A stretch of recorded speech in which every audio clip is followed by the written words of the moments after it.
time we put the lead on. A lot of dogs become collar smart.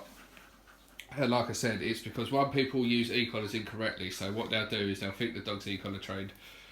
They'll take the e-collar off the dog starts misbehaving, they'll come back, put the e-collar on the dog. Right, one, you're using the e-collar as punishment. Okay, you never want to use the e-collar as a punishment-based tool.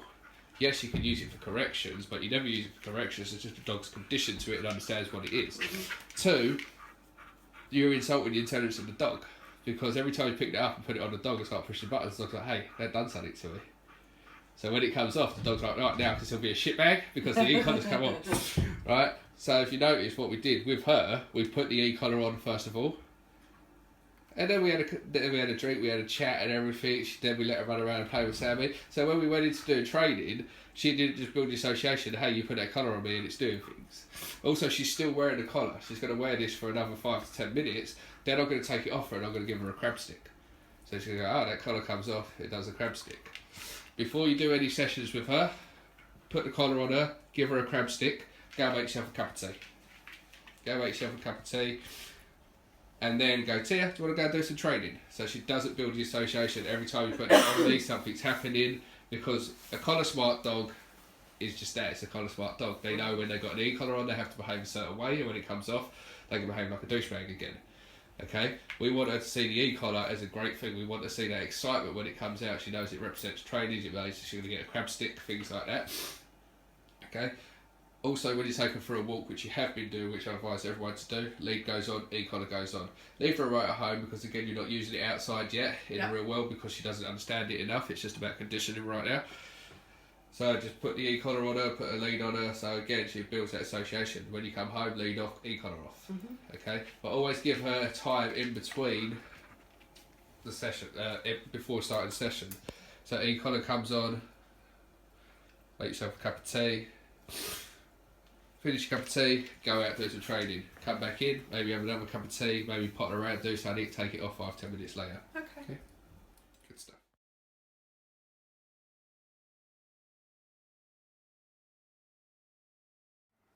We just had Sammy running around, so we're just going to let her calm down for a second. She should lay down in a minute. We switch off.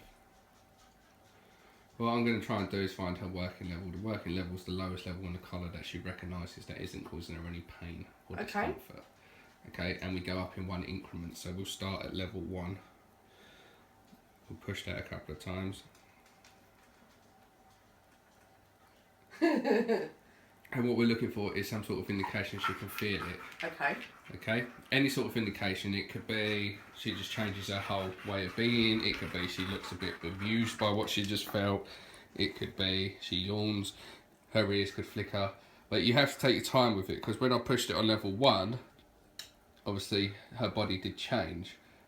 But at the same time, we had dogs walking back and forth outside the door, which I think that was taking more than anything else. So really take your time. Okay.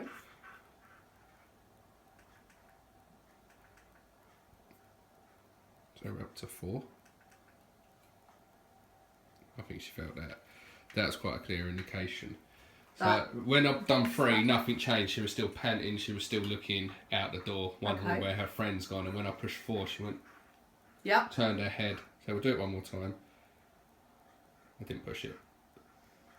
Again, this is why you've got to take your time, because dogs are so sensitive to things going on around them. Like, that head tilt could be because she's heard a noise. That head tilt could be just because she wants to look at you. And again, I haven't pushed anything, so just going to wait for her to...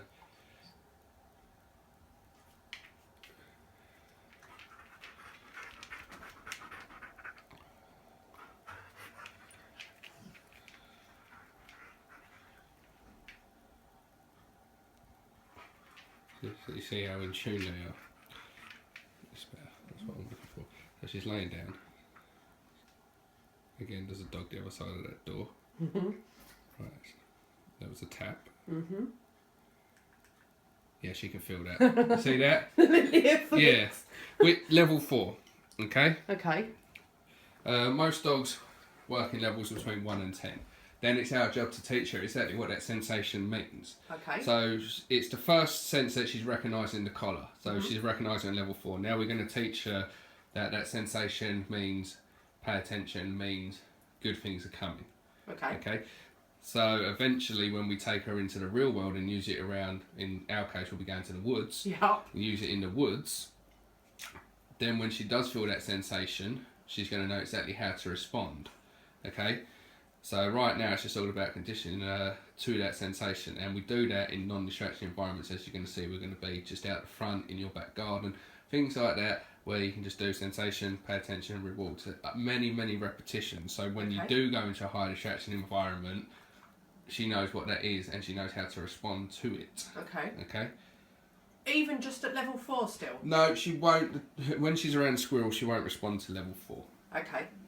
She'll easily be able to blow it off. So level 4 is a training level 4 is her working level. That's the last level that she recognises that doesn't cause her any pain or discomfort. Yep. Then we teach her what that sensation means. Yep. So when we do have to dial up higher to match her intensity, because when she's in a squirrel, we'll probably have to go up to 8, 9, 10 even, to match her intensity, she'll understand what it is. So at that moment in time, when her adrenaline's going and she's intense, it's still not going to hurt her. It's just going to match her intensity. Yeah. Okay? But she'll understand what that means, and she'll also understand how to switch that off. So when she feels it, she'll know, okay, the only way this stops now is if I turn and pay attention to the handler. Okay? But then what will happen, and we'll go all through this, obviously, then you go back to her working level, which is level 4. Okay? Because if you hit it, say for instance, she chases a squirrel and you went up to level 12. Okay, and that brought her back. Yeah.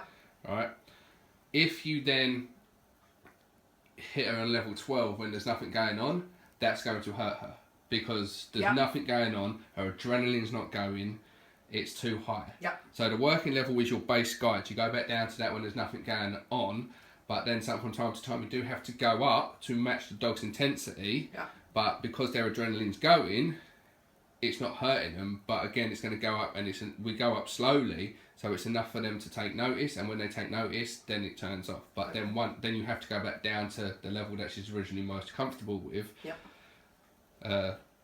And that's very, very important. Very important. She's asleep now. Well, she's had a nice little run around with Sammy.